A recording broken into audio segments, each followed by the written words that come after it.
tournament.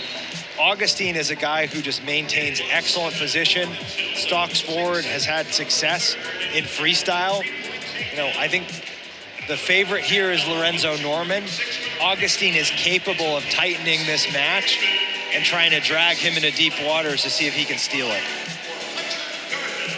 Yeah, and you know the eye test we were kind of talking about earlier as Norman steps out on the mat. Like, look at his build. He's got long arms. You know, his torso is relatively short. You know, and in certain types of ways, it looks like a longer version of Jordan Burroughs. And I think you're going to see a lot of attacks, a high rate of output here. And it's going to become a question of, can Augustine limit those exchanges? As we were saying before, styles make matchups.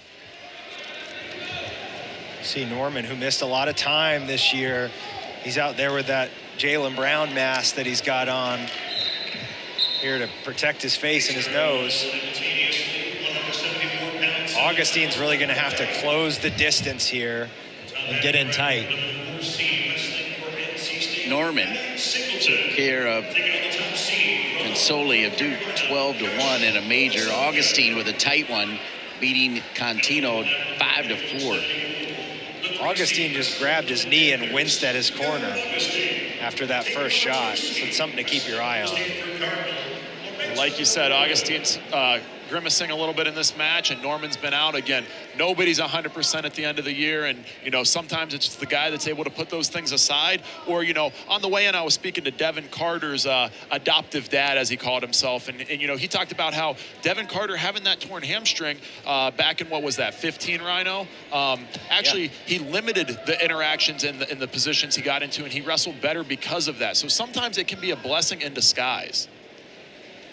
And it's a real credit to the staffs on each team, the medical staffs, the athletic training staff that gets these guys ready to go.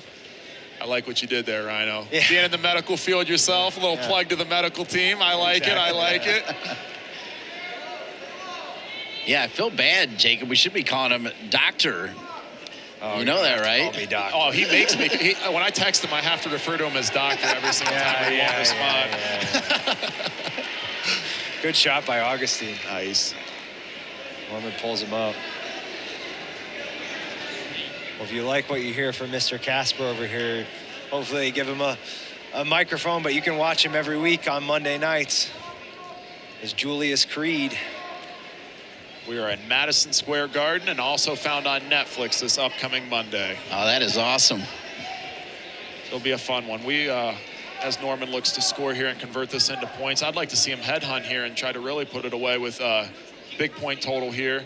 You know, this danger call, you know, neutral control has really changed college wrestling in a lot of ways, and I think it's, you know, it's a way that he could blow this match open here as Augustine starts to sit the corner with a crotch lift. Good work by Augustine to get his hips back up. Norman's trying to use his length to catch his other foot. On January 10th, Augustine was the 18 seed, but Lorenzo Norman with a tight win, 8-6. As we saw Augustine walk back to the middle, a little bit of a noticeable limp, and then Norman keeps messing with that mask. Not used to really wearing that.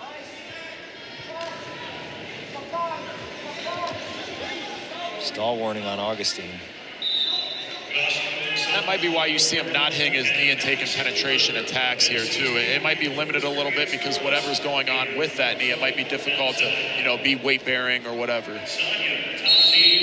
Jacob and Rhino, Augustine almost through the shoulders of Norman right there in the final seconds. Yeah, look for that cross knee pick. Nice idea there.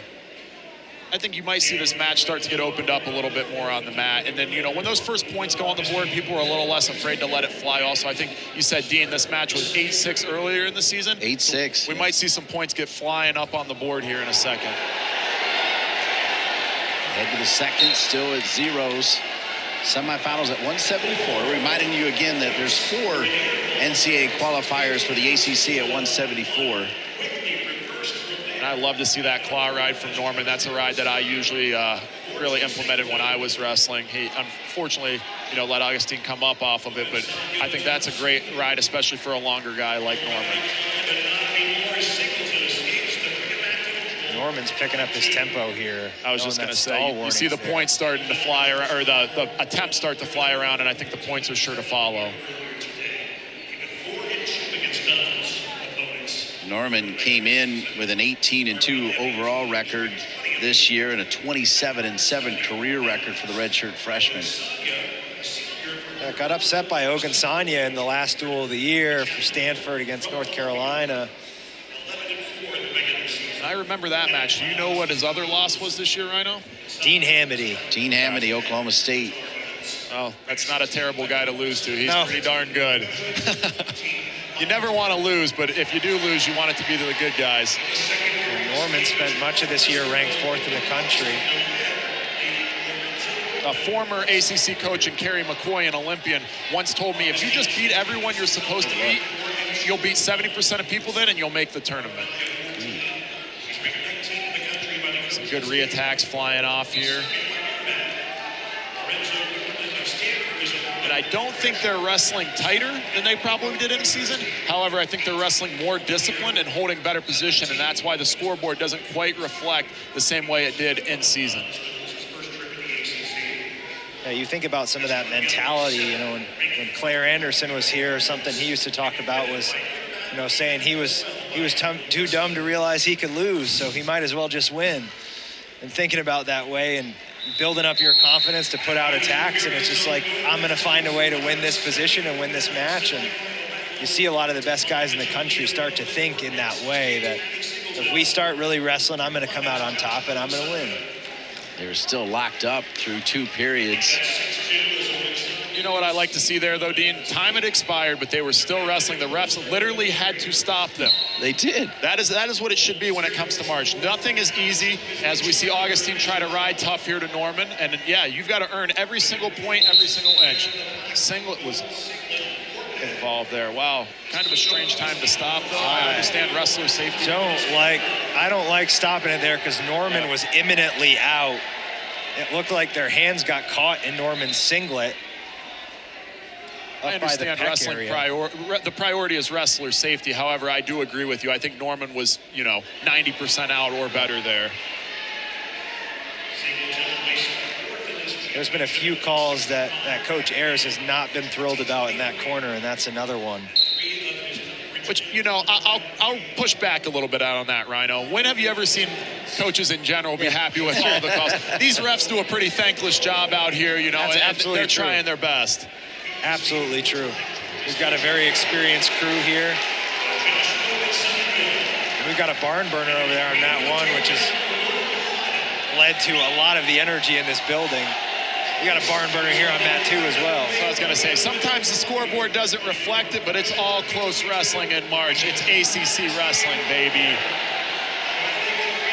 With a shot at being in tonight's championship matchups and also clinching a spot to Philadelphia. Oh, you think about the incredible wrestling in Pennsylvania for the NCAAs to be in Philadelphia, Jacob. It's going to be rocking. Oh, man. You're talking wrestling country. You're talking that New Jersey, Philadelphia, Ohio, even Indiana, Iowa. California's on the West Coast, but they'll send some guys. But when you're in the heart of the Midwest like that, they show up and they show out.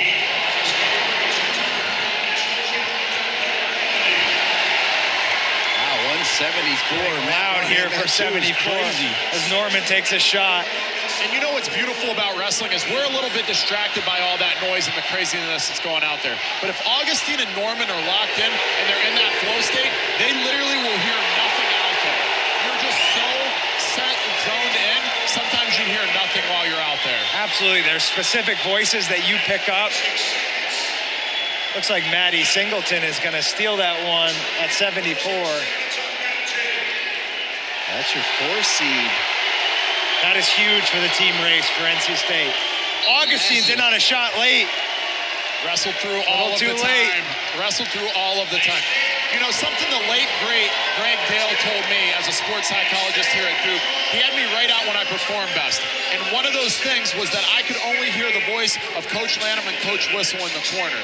And I didn't hear the crowd. I didn't hear anything else. And that's hopefully what these guys are experiencing right now. Augustine was in deep late. We'll see if he can find that attack again with a little bit of more time to be able to convert for a win here. Norman's pace has definitely slowed. Well, you wonder if all that time sitting out with injury, has a wear and tear on the gas tank, or maybe it's not quite what it once was. Or it might be a confidence thing, to be completely honest, too. If you're not used to those reps and toeing the line and compete, the last match of the season was a loss. Maybe you're afraid to go to that deep water place and really test yourself. I think he hates the masks, too. Yeah, he doesn't seem to like. Augustine's in. He's going to score this. No. Wow. That's 3. Yep. Big upset win for Luca Augustine of Pitt. He's fired up. Keith Gavin's happy in the corner, as is Lou Roselli. Work. Norman rolls under. Augustine drops his weight, anticipates the roll under, covers both ankles, and he's in the ACC finals.